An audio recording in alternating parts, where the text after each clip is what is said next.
Welcome back. When it comes to the holiday season, there is just one quintessential item that is both a structure and an edible treat. That's the gingerbread house.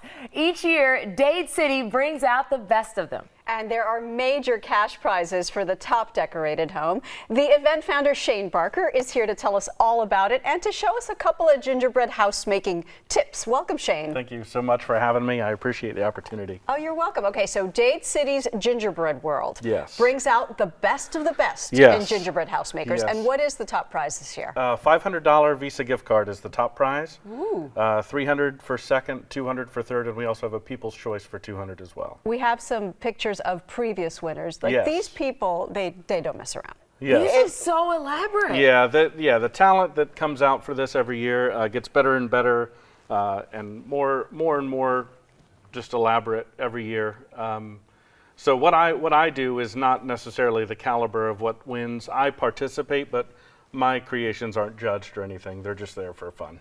I like that. I do too. We can compete in that. Yeah, and so show me what it is that you're working on here, because that's quite the base that you already got going. Yeah, so this is kind of my process, and it, with every gingerbread, the more intricate you make it, the more you add things to it, the better off it looks.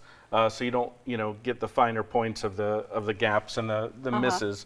So the more you decorate, the better it looks, obviously. But I always start with a template concept, and this is something that you can do quick and easy. So your gingerbread time, it takes time to preheat the oven, it takes time to make the dough, it takes time to bake out the pieces. So you want to start with something that doesn't require all that time. And cardboard is something everyone has around, and you can just kind of cut it and shape it until it fits and works together with tape. And then after I do that, I make a paper template to actually cut the pieces out of gingerbread. Okay. So this piece right here would be it's going to be one of the angled pieces of the roof here. So a little tip that you can do is just roll out the dough on parchment paper, because a lot of times when you roll it out this thin, to try and move that piece of dough is really fragile, so you'll end up tearing it. So then you can just take the template and cut out your piece.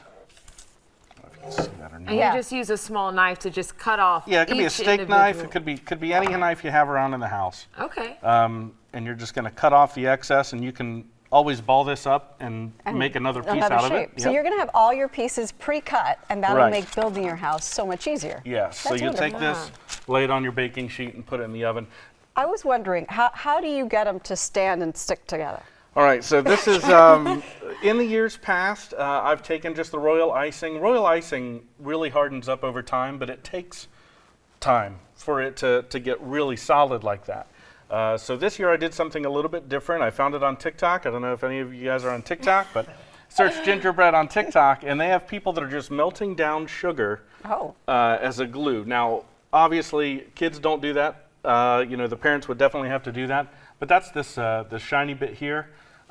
So you just dip an end into the liquid sugar, and really quick, you've got a quick fuse on that, so it's really, really sturdy. And then you can ice over the glossy. So if we're going to glue it some using the icing, the old school way, not the TikTok way, do we just kind of put it here on the edge like that? Yeah, so any kind of joint that you're going to have, you're going to put a lot of icing on that joint. You can kind of dry fit it and say, okay, I know what I'm going to do after I get the icing on there. And so a thicker tip is always good for those joints. That's going to require a lot. And don't worry so much about how neat it's going to look, because I put it wrong. I got to do it here. So do you have any suggestions for doing the small intricate, like the windows that you have on there? Because I'm trying to do some windows now. So it takes some finesse. And you can always thin out royal icing with a couple drops of water. If it's too thick and it's not piping right, you can always just squeeze out the icing into a container and thin it out. You're doing a great job. Yeah, you are doing a great job. She's good at this. We did some the other day, and her windows were on point. Yeah. Oh, thank you. So the best way to do the small piping is to let the icing lead. You're not necessarily drawing on the surface. You're kind of a little bit up and leading the icing to fall, let gravity get it where you need to go. Awesome. Well, we're happy to just go see what the pros did. Tell me the dates at Yes. Gingerbread World. So the Gingerbread World dates are the 19th through the 21st to drop off a creation. Okay. If you wanted to participate in the contest, and then from the 21st to the 23rd, from 7 to 9 p.m. at the First Baptist Church in Dade City. Okay. And there's the churches there are so $500 pretty. up for grabs. For first place, yep. Awesome. All right. Thank you, Shane. Thank you so much. Appreciate it. For more details, you can also visit dcgingerbread.com. And up next, we're giving you a reason to smile with a hidden treasure. We'll be right Daytime. back. Jinx.